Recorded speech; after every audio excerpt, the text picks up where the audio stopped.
কলকাতা বন্ধ বন্ধ হিন্দু মোটরে যে কারখানা, সেখানে নাবালিকাকে যৌন নির্যাতন হচ্ছে, কি বলবেন? দেখুন, যতদিন এই রাজ্যের ক্ষমতায় তৃণমূল আছে, তৃণমূল থাকা মানেই অপরাধের আস্ফালন বেঁচে থাকা। দেখুন, কিছুই নয়, এই মমতা বন্দ্যোপাধ্যায়ের আইন ভেঙে যে ফাইল চুরি, তা দিয়ে প্রমাণিত হয়েই যায় যে তিনি অন্যায়ের পক্ষে, দুর্নীতির পক্ষে, অপরাধের পক্ষে এবং নিজে অপরাধমূলক কাজ করছেন। এবং বাইরে বেরিয়ে এসে তিনি মিথ্যে তথ্য দিচ্ছেন লোকজনকে, সাংবাদিকদের সামনে। কয়লা চুরির তদন্ত, সেখানে প্রতীক জৈন এবং আইপ্যাকের নাম জড়িয়েছে। হাওয়ালাতে প্রচুর টাকা কয়লা চুরির ঘুরেছে, সেই জন্য তদন্ত এবং ইনভেস্টিগেশনে তথ্য প্রমাণ কালেক্ট।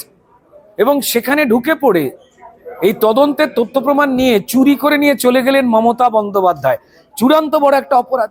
ওপেনলি যে রাজ্যের মুখ্যমন্ত্রী নিজে অপরাধ করে, নিজে তদন্তে বাধা দেয়, বারবার ভবানীপুর থেকে সেই ক্রিমিনাল ছাড়িয়ানা থেকে শুরু করে বাকি এই শেখ শাহজাহান বলুন, শওকত মোল্লা বলুন, যারা বোমবাদা ওনার কথায়, এবং এই জাহাঙ্গীররা বলুন, এই ক্রিমিনালদের যে নেতা বানানো এবং তাদেরকে সিকিউরিটি গার্ড দিয়ে ঘিরে রেখে দেওয়া, এবং একের পর এক মহিলা নির্যাতনের ঘটনায় যারা অপরাধী তাদের বিরুদ্ধে কথা না বলে সেই মহিলাদের দোষারোপ করা, সেই মহিলাদের চরিত্র হনন করায় বারবার এই ঘটনা তো লোকে দেখেছে।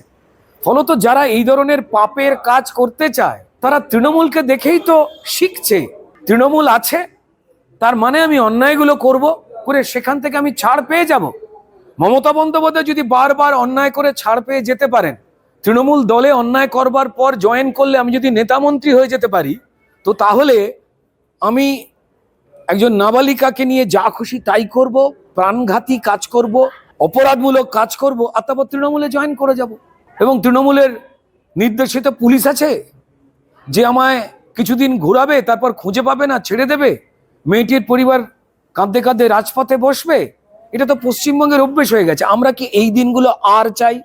আমি পশ্চিমবঙ্গের দল, মত, ধর্ম, পেশা নির্বিশেষে যে কোনো মানুষের কাছেই একটাই আবেদন করব যে আমরা এই খবরগুলো রোজ বলতে চাই, শুনতে চাই বা জানতে চাই, বোধহয় না। আমাদের সিদ্ধান্ত নিতে হবে যাতে এই অপরাধের এই কারখানা, যার নাম তৃণমূল, সেটাকে গণতান্ত্রিক পদ্ধতিতে বিনাশ না করলে আমরা একে অপরকে প্রকাশ্য রাজপথে খুন করে তৃণমূলের ঝান্ডা ধরে নেতা বা মন্ত্রী হয়ে যাব। এই দিন না হলে এগিয়ে আসবে। আমরা মনে হয় কেউই এমনটা চাই না।